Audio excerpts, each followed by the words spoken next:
Casita de oración, Jesucristo, Sabiduría de Dios, presenta la catequesis de Elane. Apostolado de la nueva evangelización. Quedan ustedes en manos de Jesucristo, Sabiduría de Dios, y la Santísima Virgen María. Proclamación del Santo Evangelio según San Marcos, del 1:12 al 15. Enseguida el Espíritu lo empujó al desierto. Estuvo 40 días en el desierto y fue tentado por Satanás. Vivía entre los animales salvajes y los ángeles le servían. Después de que tomaron preso a Juan, Jesús fue a Galilea y empezó a proclamar la buena nueva de Dios. Decía: el tiempo se ha cumplido, el reino de Dios está cerca. Cambien sus caminos y crean en la buena nueva. Esta es palabra de Dios. Te alabamos, Señor.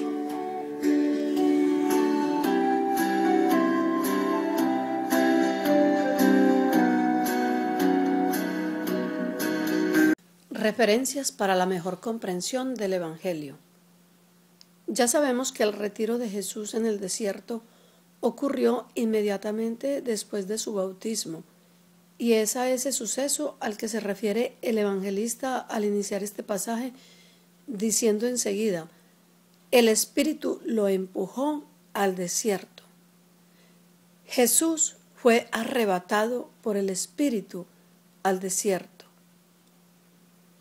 Jesús fue hasta allí, primero como hombre y segundo en estricta obediencia a la voluntad de Dios, es decir, fue a cumplir lo que el Espíritu Santo le pedía.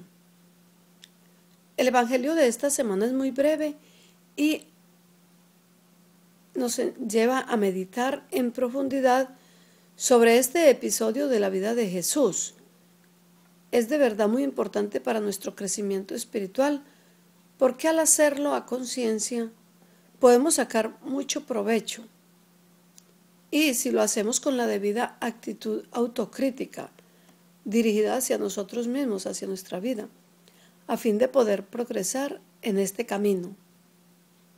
En primer lugar, tenemos este asunto de la obediencia, que también destaca San Marcos, cuando nos dice que fue el Espíritu de Dios el que llevó a Jesús a retirarse y alejarse de todo, a pasar hambre, calores intensos y fríos insoportables, y heladas más bien. Si pensamos en los 40 días sin alimentos y sin ver a nadie, una vez más tendremos que hacernos a la idea de que lo que vivió Jesús hombre como preparación para iniciar su misión mesiánica no fue nada fácil. Es que su misión no era nada fácil, y él, como Dios, seguramente lo sabía, pero debía afrontarla con su carne y con su sangre humana, y por eso debía fortalecerse humanamente para poder soportarla. Jesús fue obediente al Espíritu, y así pudo vencer a la carne, al mundo y al mismo diablo. Llegado el momento, y esa es la primera gran lección que nos brinda este Evangelio, que estando en comunión con Dios y en estricto sometimiento a su voluntad, no hay poder humano ni sobrenatural que se resista. Es cierto que esto ya lo sabíamos casi todos, ¿verdad? Pero ¿por qué nos cuesta tanto entonces incluso el tratar de hacerlo? Las semanas anteriores, la liturgia nos traía los relatos de los primeros milagros de Jesús. Los demonios se le sometían, las enfermedades le obedecían y desaparecían. La gente lo buscaba y se aglomeraba a su alrededor. Ese poder le fue otorgado por el mismo Padre, debido a su obediencia y a su fidelidad, que como sabemos comenzó no en el desierto, sino en el inicio de la eternidad, que por supuesto no tuvo inicio, pero a través de este evangelio vemos que en aquel momento que Jesús quiso vivir y quiso que quedase grabado para siempre en el testimonio de los 3 evangelistas, Él nos muestra que humanamente es posible vencer al mal cuando se está de la mano de Dios. De este modo, la liturgia nos prepara al inicio de la Cuaresma para meditar una vez más sobre el misterio de nuestra salvación, de nuestra liberación definitiva del pecado, del mal y de la muerte, que reviviremos, quiera Dios, que con mayor conciencia que nunca antes, en la Semana Santa, que ya se viene acercando y que esperamos también no nos llegue a alcanzar sin la debida preparación espiritual. Para eso tenemos 40 días. Si Jesús vio por conveniente recluirse esos 40 días en el desierto, ¿cuánto más tendríamos que hacer nosotros hoy, en medio de una sociedad bombardeada de mensajes inconvenientes para nuestro espíritu, a fin de prepararnos y así poder vivir una santa Semana Santa? ¿Cuánto tiempo debiéramos tratar de permanecer en ese desierto de soledad, de silencio, de comunicación íntima con Dios, para tratar de encontrar, de hacer su voluntad? En la solemne Eucaristía, con la cual iniciaba su pontificado, su Santidad Benedicto XVI, y hablando de la figura del buen pastor, utilizaba también la imagen del desierto, reforzando esta idea acerca de la voluntad del Padre que acabamos de meditar y de lo que tenemos que hacer como miembros de su Iglesia. La Iglesia en su conjunto, al igual que sus pastores, han de ponerse en camino, como Cristo, para rescatar a los hombres del desierto y conducirlos al lugar de la vida, hacia la amistad con el Hijo de Dios, hacia aquel que nos da la vida y la vida en plenitud. Ya que la parábola de la oveja perdida que el pastor busca en el desierto fue para los padres de la Iglesia una imagen del misterio de Cristo y de la Iglesia, la humanidad, o sea, todos nosotros. Todos nosotros es la oveja descarriada en el desierto que ya no puede encontrar la senda. Esa era la misión que vino a cumplir Jesús, para la cual se preparó humanamente en el desierto: rescatar a los hombres y liberarlos de la esclavitud del pecado. Todos tendemos por nuestra naturaleza caída hacia esa esclavitud, pero por la redención que nos trajo Cristo, hemos recibido no solo la libertad, sino también la encomienda de hacernos junto a Él liberadores, pastores. Pero para asumir esa misión con responsabilidad, debemos ir superando las tentaciones que día con día se nos presentan. Debemos fortalecer nuestros lazos de unión con Dios y con nuestros hermanos, en la Iglesia en general y en particular en el apostolado. Debemos obedecer la voluntad de Dios, que se descubre y se manifiesta en la oración y también por medio de las reglas, las normas y las disposiciones de nuestra vida apostólica. A tal punto se fortaleció Jesús en el desierto que, como nos cuenta San Marcos, salió de allí a predicar con las mismas palabras que San Juan Bautista, que acababa de ser apresado. Dijo: el tiempo se ha cumplido, el reino de Dios está cerca, cambien sus caminos y crean en la buena nueva. Jesús sabía que esto le traería problemas, eso estaba más que claro. Bastaba con ver la suerte que estaba corriendo su primo Juan por predicar así, pero él no tenía miedo alguno, pues el Espíritu estaba con él. El tiempo se va cumpliendo cada día. Cada día que pasa es un tiempo que se ha cumplido, en el que Dios nos ha llamado a compartir su amor y su paz, su misericordia con nuestros hermanos. Tratemos de vivir este tiempo especial de Cuaresma con un espíritu de penitencia, de oración y de limosna, un tiempo de conversión. Roguemos al Señor que en esta Cuaresma podamos todos y cada uno de nosotros crecer en el amor, en la fe, en la esperanza, en la fortaleza, en el conocimiento de la palabra de Dios, pues allí están cifradas todas las enseñanzas que necesitamos, no solo para ser felices nosotros, sino también para ser felices a los demás. Preguntas para orientar la reflexión. Meditemos. Me retiro de vez en cuando para orar al Padre como lo hizo Jesús en el desierto. Actúo igual que Jesús ante las tentaciones, orando y buscando mi fortaleza en Dios. Cuando veo a algún hermano que está siendo tentado, lo ayudo o dejo que caiga sin tenderle una mano. ¿En qué consiste mi ayuda?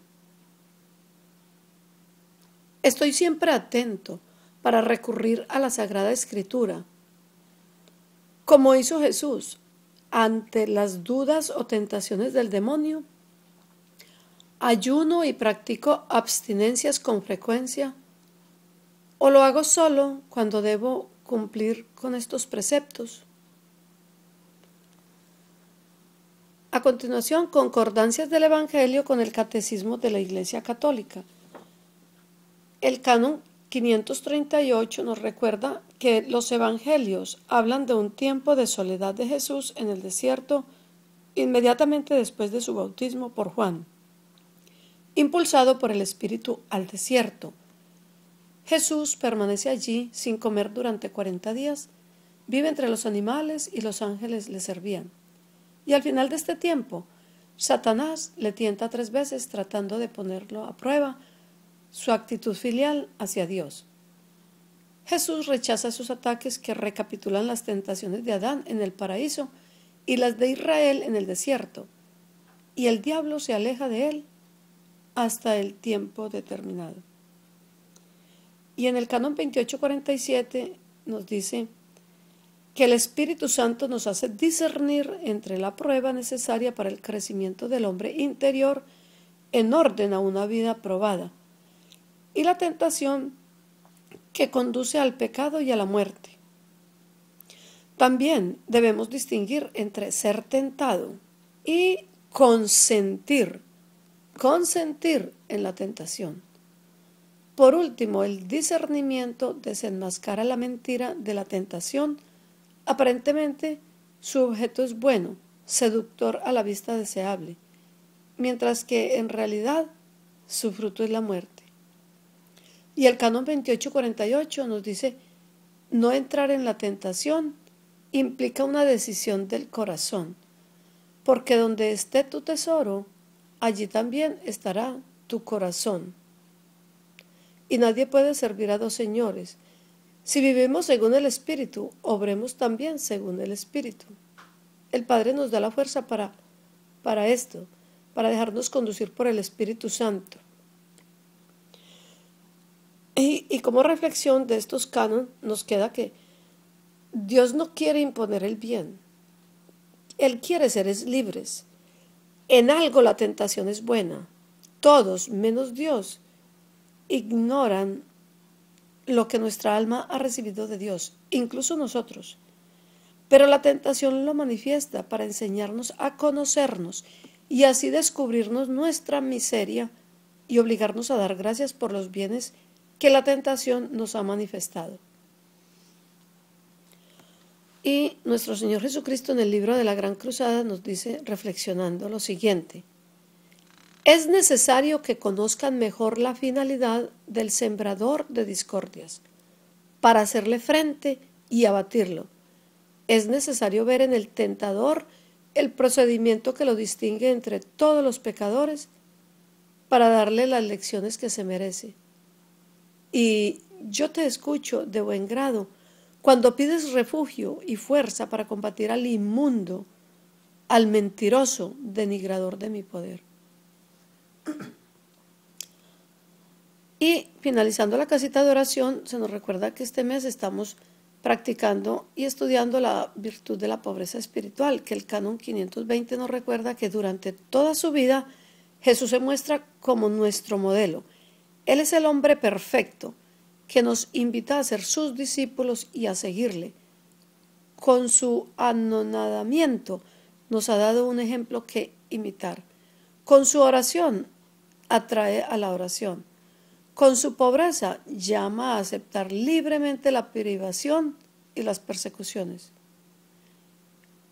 Y el mensaje de la Gran Cruzada nos dice al respecto: sobre estas bases de pobreza querida se apoya mi augurio. Les auguro que puedan comprenderme en mi pobreza, que es el mayor bien en medio de todas las miserias que los afligen. Pobreza que está hecha de verdadero desapego, de voluntad consciente, no de mezquindad. Y para finalizar nuestra casita de oración tenemos los propósitos semanales. Con el Evangelio estudiaré con interés los Evangelios, porque sé que de ellos me vendrá la fuerza ante las tentaciones. Y con la virtud del mes, la pobreza espiritual, consciente de que yo también necesitaré algún día la intercesión de mis hermanos, haré algún sacrificio para ofrecérselo al Señor por algún pariente o amigo fallecido, rogándole al Dios misericordioso que lo reciba con prontitud en su reino. Hermanos y hermanas, nos cubrimos con el manto precioso de nuestra Virgen Santísima, que nos llena de amor, de humildad y de paz, y nos cubrimos con la sangre preciosa de nuestro Señor Jesucristo y recibimos la santa bendición de Él, en el nombre del Padre, del Hijo y del Espíritu Santo. Amén.